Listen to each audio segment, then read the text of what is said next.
Today, the Deputy President of the Republic of Kenya, Professor Abraham Kindiki, made some comments in reference to Kimani Ichungwah and the KIHARU Member of Parliament, Honorable Ndidi Nyoro. And these sentiments are sentiments that were said to diminish Ndidi Nyoro or play a key role in trying to portray Ndidi Nyoro as a non-factor in the Kenya Kwanza government.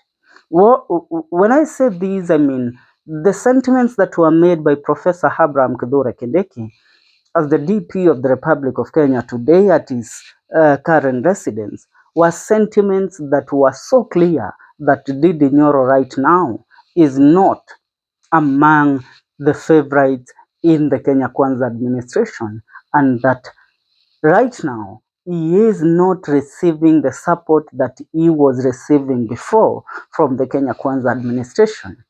Now, many of you know that Ndidi Nyoro has stayed away from the politics that involves the Mount Kenya region and the politics that involves President William Ruto against former Deputy President Rigathi Gachagua.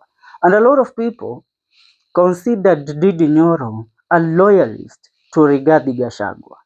And this might be the trigger, and now Kindiki might be trying to portray that Ndidi Nyoro right now is not on our side, and that is why we have to sing praises to Kimani Ichungwah, because he has been on the forefront to defend President William Ruto around the Mount Kenya region.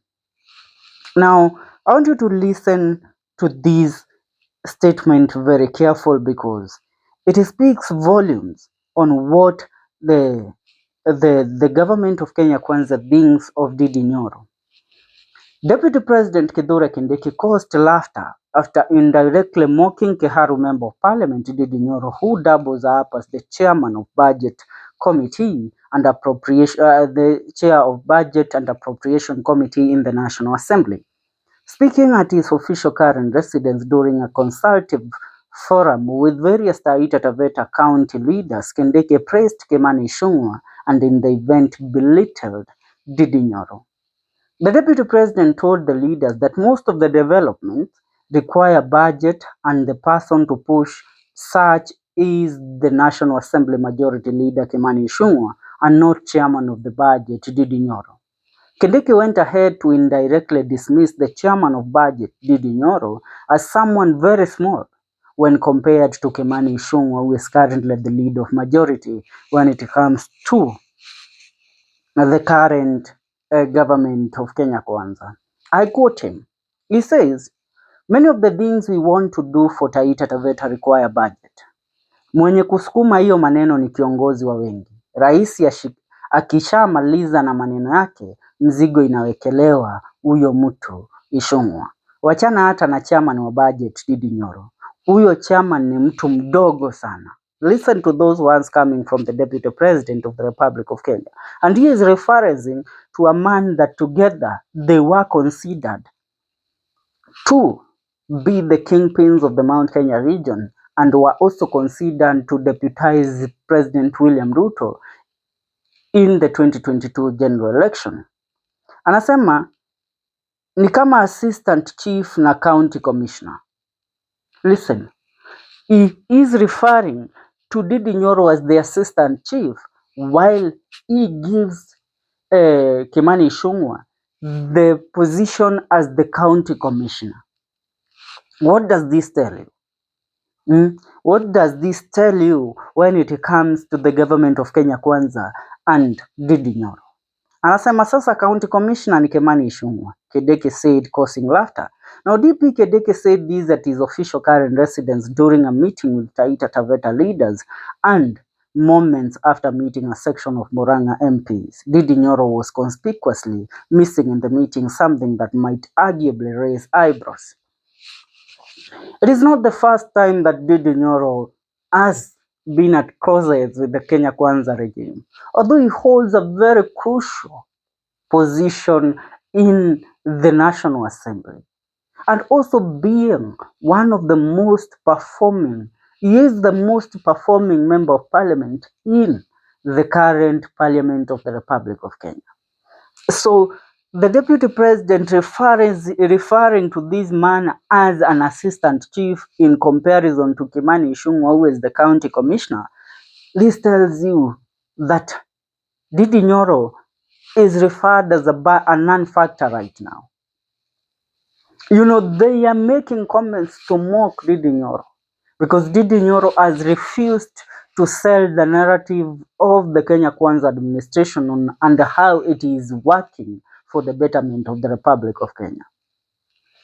Remember, last year, while speaking in the National Assembly, Ndidi Nyoro spoke very clearly stating that he, as the budget committee, the budget committee and the budget and appropriation committee chairperson, cannot go ahead and convince the people of the Republic of Kenya that things are working out and the government is doing the best it can to make lives better for Kenyans, yet the people on the ground are complaining. The Kenyans are the ones that are supposed to tell him and also tell other members of parliament and the government at large that we are happy that we put you in that position and now we are seeing the results of your work. That we did not sell our votes to you, we did not give our votes to you, and you disappointed us. So Ndidi Nyoro was saying, literally, nothing is working under the Kenya Kwanza regime, and him as the budget committee chair cannot sing praises of President William Ruto and the Kenya Kwanza administration, yet he sees nothing positive coming out of it. For him, as the member of parliament of KIHARU, Ndidi Nyoro decided to leave the national politics and the podium of the national politics and concentrated on delivering to the people of KIHARU. He has continued doing that in the best capacity he can, and that is what has made him the most performing member of parliament in the current parliament of the Republic of Kenya. Now, when you compare Ndidi Nyoro to Kimani Ichungwah right now, Kimani Ichungwah holds a very crucial and influential position in the parliament, and that is the majority leader of parliament. But Kimani Ichungwah has become a man and defender of President William Ruto and the Kenya Kwanza administration.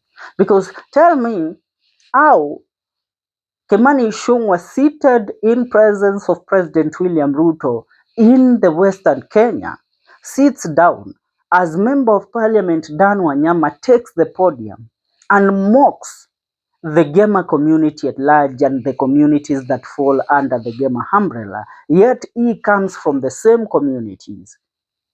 Remember, Honorable Dan Wanyama said that they are going to seclude the Mount Kenya region from development, and it is going to be Kenyans against Mount Kenya and against the Kikuyus. Yet Kimani Ichungwah was seated in the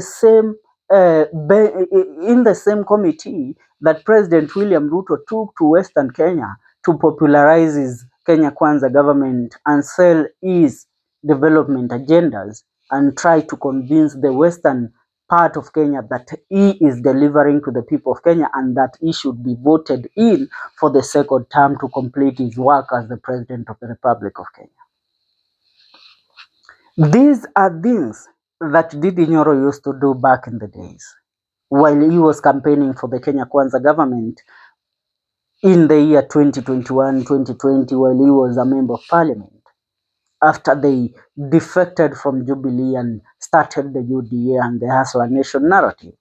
But now he has set his goal clear. He has decided that now I am not going to promote something that is not working in my region. I am going to deliver as a member of parliament and prepare myself for what is to come next, where he is rumored to be seeking the gubernatorial seat of Murang'a County. So Kindiki making such comments are a clear indication that they have kicked and drawn Ndidi Nyoro under the bus for refusing to sell a government that is not working to his people. You as a follower of our work, when you compare Ndidi Nyoro and Kimani Ichungwah, who do you think has literally won the hearts of the people of the Republic of Kenya, and more so, the people of the Mount Kenya region? Leave your comment on the comment section. See you in our next video. And please, don't leave without subscribing. Here we keep you updated with everything regarding politics in our republic.